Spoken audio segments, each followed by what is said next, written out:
people who registered. So yes, we'll share this so that people can watch back later.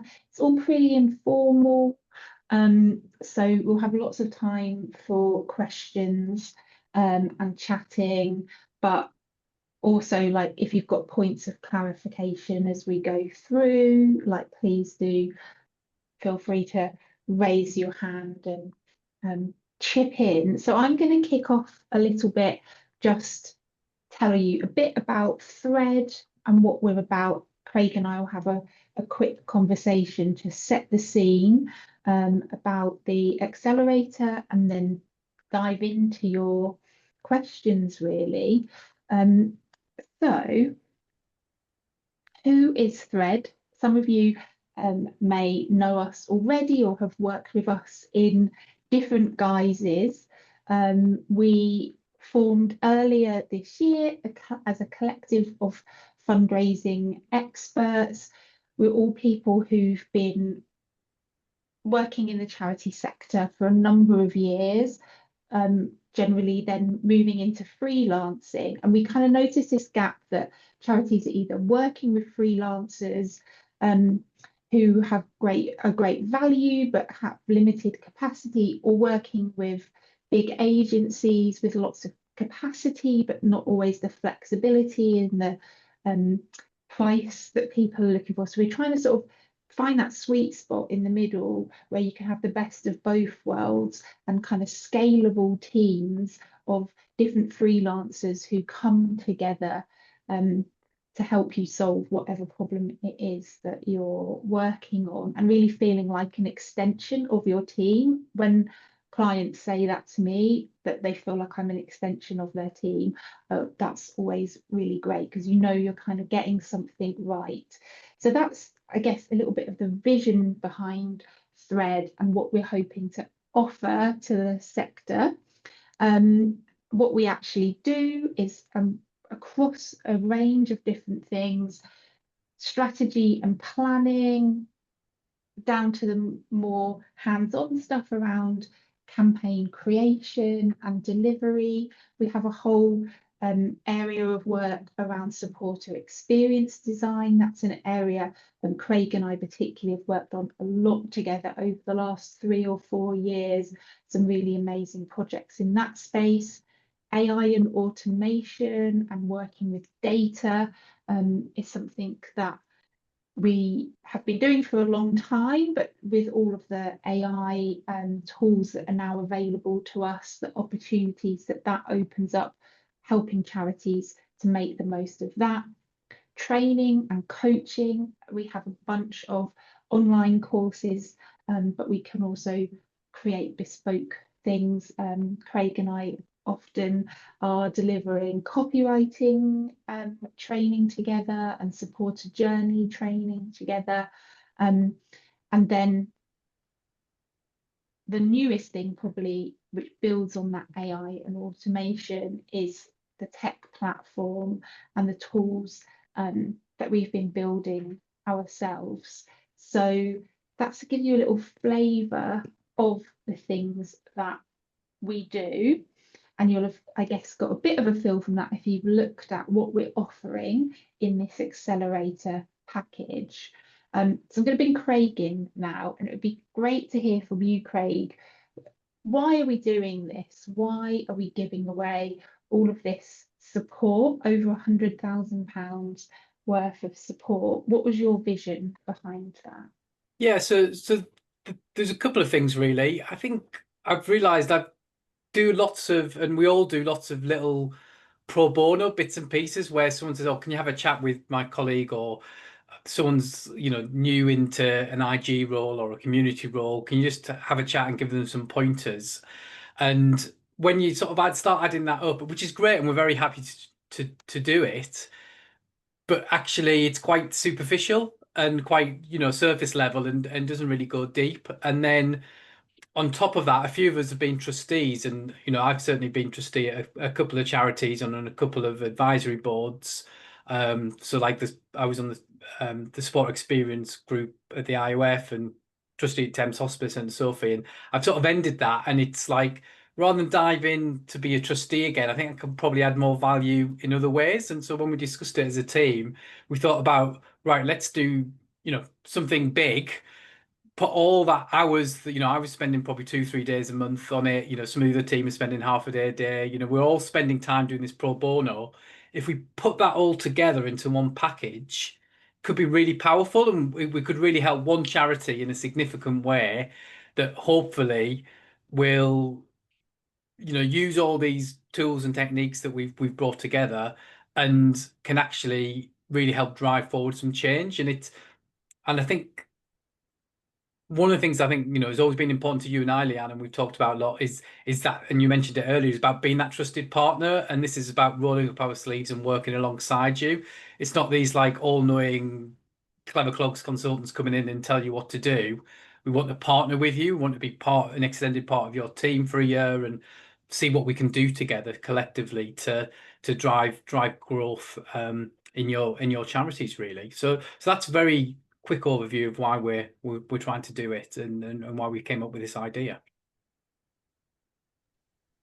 Amazing. So in terms of what's included, I thought it would be good to pop this actually in the chat because I can reel it off. Yeah. But if you're anything like me, being able to kind of refer back to it is helpful. But I've apparently exceeded the Zoom chat character counts. I'm going to give it to you in 2 chunks. So here we go. These are the things that are included. So we can refer back to that in the conversation as we go on. Some of you might have specific questions. And I guess it's important to say at this point that this is our best guess of what a really good package of support would look like. But if we think that you're the right partner for this opportunity, we're not going to kind of strong arm you into having to have exactly all of these things. Like, we will work with you. It may be that 75% of this you're like yes, but there's a couple of other things that for whatever reason aren't quite the right fit for you or need slight tweaking. So not to feel like it's a all or nothing kind of fully formed thing. This is our best guess of what that package of support could look like to give you hopefully a really good flavour of what it will feel like, but without being super prescriptive.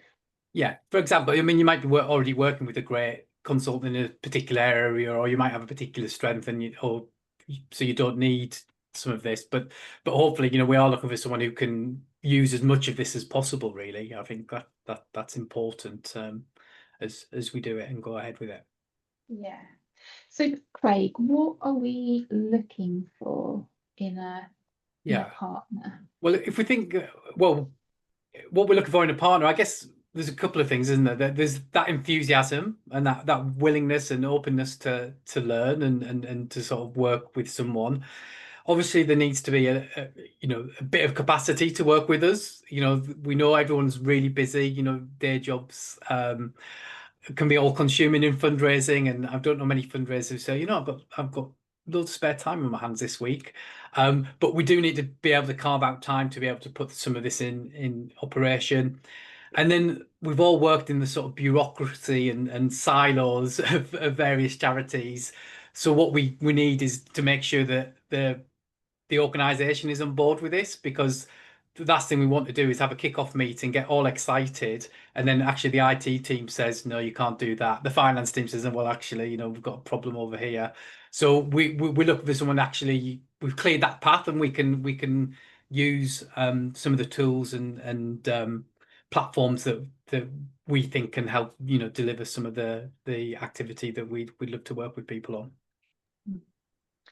And in terms of applications, and I guess like thinking through whether this is right, we're not expecting that everything's going to be perfect. That's part of, there's always that iteration. And, if you were the mythical unicorn charity that had everything sorted out, then you probably wouldn't be exploring this opportunity anyway.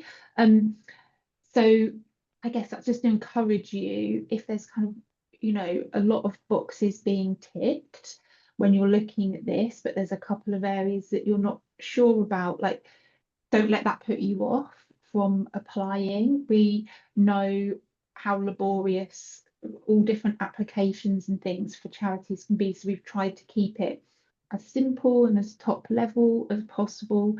So we'd really encourage everyone, if you're thinking that this could be for you, to throw your hat in the ring, as it were. And we're going to then follow up with people and have conversations to work through the detail of what that might look like in different circumstances to help us inform our decision. There are a couple of criteria, kind of building on the things that Craig's already spoken about. Maybe you could just run us through those, Craig. Yeah, so we had a long debate about, what size of charity, what would be the sweet spot, and we said fundraising income of around 1 million. If you're 900,000, we're not that's fine, but really we're looking for someone that's big enough to make use of these tools, but not too big that we're just going to get lost. So if we work with Cancer Research UK, amazing cause as it is, this isn't going to touch the side. So we're trying to find that sweet spot of maximum impact and being able to use as much of the sort of tools and packages as we want. So we're, it's not a set in stone criteria, but that's it. And same with the CRM. We've put a working CRM. We know we've yet to work with a charity whose CRM is perfect or someone doesn't complain or moan about it. But what we're looking here is you're open for us. We can use data, and we can if you have a CRM or you're in the process of getting one, there's ways we can input into that and connect things together. Really, that's what we're looking to do. AI is a big part of what we're doing and where we're moving to, and we've spent a lot of time this year researching on how most effectively to use AI for automations, for improving processes. And that's done very much from the perspective of freeing up your time to do the important relationship building stuff. We're very much about relationship fundraising support experience. So we're looking at how AI can reduce some of the admin and processing and boring rubbish, stuff that not many of us really enjoy, to then free us up to do more of the creative relationship building side of things. So hopefully that will be quite good. And interesting to see how we do that. So, for example, we've just created a chatbot for a client who they've got a campaign running at the minute, and basically they get a WhatsApp message and the bot has a conversation with it, and the quality of the conversations is surprisingly good in the interaction. And we have rules in place that you hand over to a human at a certain point, so it can then pass it on when it's needed. We're doing a lot of automation with just giving data, so pulling in just giving data and creating bespoke journeys based on people's just giving data using AI and things. So there's lots of ideas and clever things of that. And then it's making sure that your senior leadership are on board with this, because you might be the most enthusiastic fundraising team in the world, but like we said, if your managers or chief exec or senior team aren't, then it might be a struggle. And then we're just looking for you to carve out some time for regular meetings and deadlines, really. But it's more about that, your ambition and your valuing collaboration and caring about support experience and believing in relationship fundraising and being open to ideas and experimentation. That's really at the core of what we're looking for with this Accelerator program. Amazing. So I think probably a good time to open to some questions. We can go into more detail on any of those things, but it would be good to hear if anyone's they can be as broad or super specific as is useful to you. Maybe if you want to pop your hand up just so, and then we can go round. Max, kick us off. Thank you. Hi, firstly, just want to say absolutely amazing offer. I think it's incredible and such an amazing thing to do for the sector and for whoever is successful in partnering with you. I think it's brilliant. And I had a question. You've answered some of my questions already, which is brilliant. Are you looking at all income streams? So like, we're looking at all income streams. heavy focus on individual giving type ones, but maybe also like community philanthropy in particular, probably. And really specifically, from what date to what dates are you thinking of? Are you thinking of, like, you know, the usual financial year or calendar year? And does it matter if you're thinking financial year and our financial year calendar year, or is it different? Yeah, time frame, on if that we makes were thinking sense? from January next year for a year. If it really made a difference, we Okay. said actually we prefer the winning charity. Say actually, can we wait till April and do it April to March? I'm sure we could work with that and accommodate that if needed. In terms of income streams, I'd say our tools are best suited, and you'll get the most value probably in individual giving and community fundraising. But as we said around the critical vendor service, we do have, you know, some experts in corporate fundraising. You know, we've got data experts and things on the team. Major gifts, we've got experience. You know, I've ran appeals and things, but the tools aren't probably going to be quite as relevant for that, so you're probably not going to get the most from it. But we can certainly help with that as well as part of the package. Thank you. Great. Who else has got a question? I know people always say this, but there's no such thing as a silly question. Like, we can't have told you everything on our web page or whatever. So please do. Yes, Nicola. Hi. Just sort of following on from what Max said, and yeah, like, what an amazing thing to do. It sounds like a great opportunity. My sort of questions, you have answered quite a few, was around that individual giving and the income streams, and I guess the resource, just from where our team is at the moment. We're very much looking to build a business case for IG resource and a dedicated support. It's sort of covered and picked up by the community challenge events area at the moment. So I guess we're looking very much to be able to go to the board and demonstrate that as a case for support, although we have got some resource there at the moment. So I guess, again, just sort of if what that would look like in terms of the resource needed on that particular income stream in terms of IG, because we're quite covered by major gifts. I guess IG, obviously, if you're starting from scratch, we can work with that, and all these tools. You know, one of the things that we've done with a number of clients is help build individual giving programs over the last 3 or 4 years, and the team have got lots of experience of that. Obviously, it's about the time commitment and the number of campaigns that you're able to run within the time. So that's probably a capacity issue. But if you were successful, Nicola, hopefully you could go to the board and say, look, we've got this offer. We'd be crazy not to invest in IG. Can we recruit? You know, this was in the strategy. Can we bring it forward, or can we use this as part of that? And I think that could work really well. And you know, we've got some frameworks and things to help people get individual giving off the ground that we've used successfully with other clients. Okay. Yeah, Okay. and I think I would just add to that. I think we kind of see this opportunity as a way to help an organisation bridge from like where they are currently to the, you know, the next big step, and that might look different in different income streams for different organisations. So in your case, it might be going from, you know, just very minimal organic individual giving to a full individual giving programme. If someone else has already got a programme in place, then we'd be helping them to make that more sophisticated, but we can kind of work with whatever. Okay, that's really useful. I think because we are absolutely, the board have never invested in that area, and it is in the strategy down the line, but it's yeah, they're just really nervous about that area because they've never invested and seen it work before. So we've all got a lot of experience of working with those senior stakeholders, so we can help you kind of build that case, that internal case for support.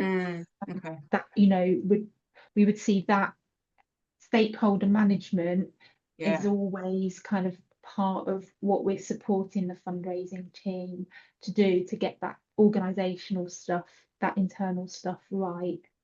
Yeah. Okay, brilliant. Thank you. Julie, did you have a question, as I saw you unmute? No, it was fine. It's fine. I was able to Google it and find the application process. That's Oh, what I was great. looking for. What was the application process? And I've just seen you've got that on your You've website. answered your own question, I but did, yeah, it's yeah. I quite, just did a hopefully bit of Googling. quite a simple form. We know what it's like, and we don't, we can only work with one organisation, so we don't want to kind of burden everyone with like loads of work, because we've all been on the receiving end of that. So we've made it as light touch as possible for you. Yeah, no, it's great. Thank you.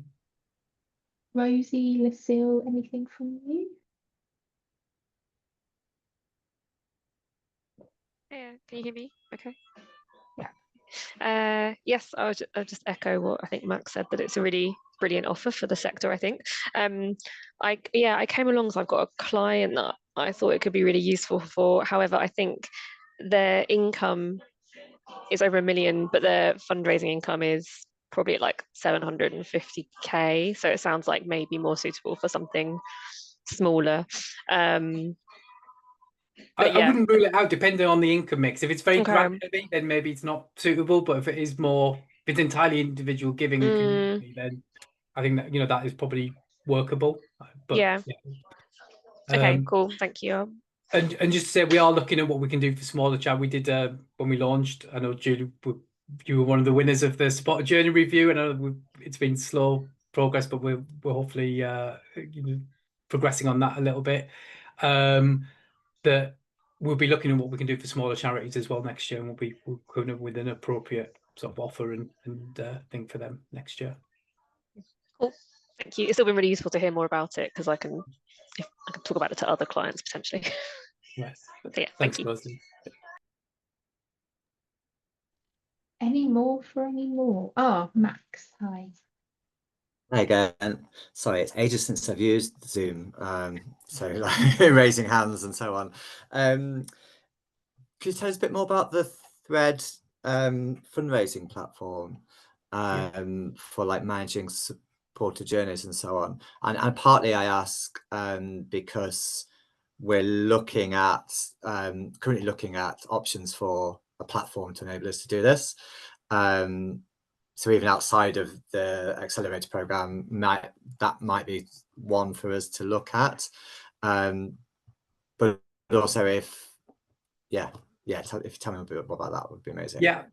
So this is a bit of my labour of love, I think, and I've been conscious that there's some great platforms out there, engaging networks, and a lot of people use MailChimp and things, but there's not anything that's really designed for supporter experience and supporter journeys, and that has everything in one place. So basically, I went out and into the market and looked at things, found this platform called High Level, which I've white labeled, and I've tailored it to fundraising. So what we've done is we've created sample journeys. So in MailChimp, if you've ever used that, you've got to set up your automations. We've done it so you've got your London Marathon, you've got one set up already for you. You've got a challenge event one, you've got a welcome journey for new donors.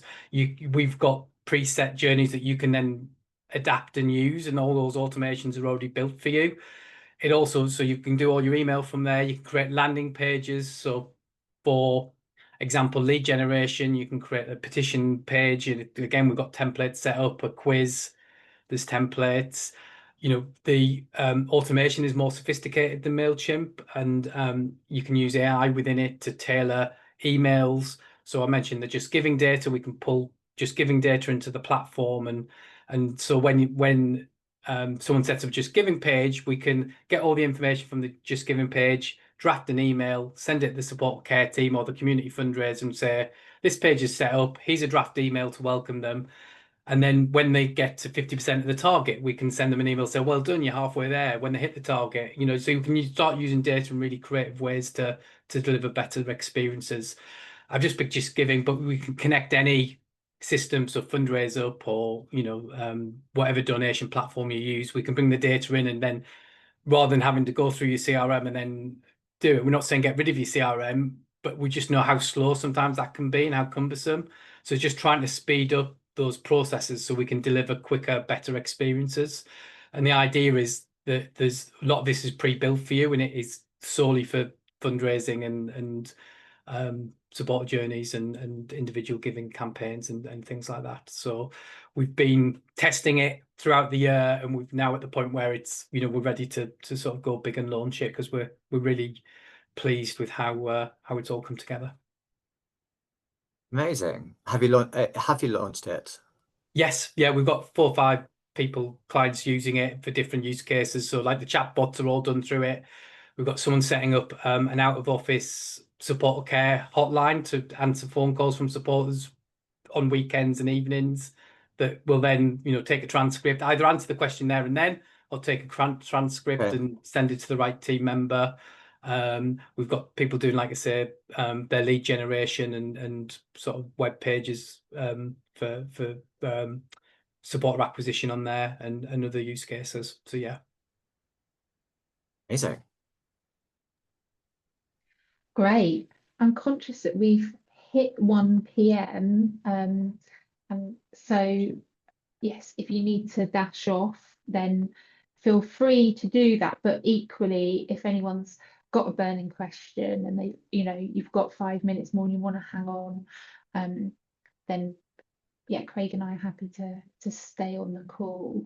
If anyone has got anything else that they want to get into before we wrap up. Thanks, Rosie. Thanks for coming. Take care. Thanks so much.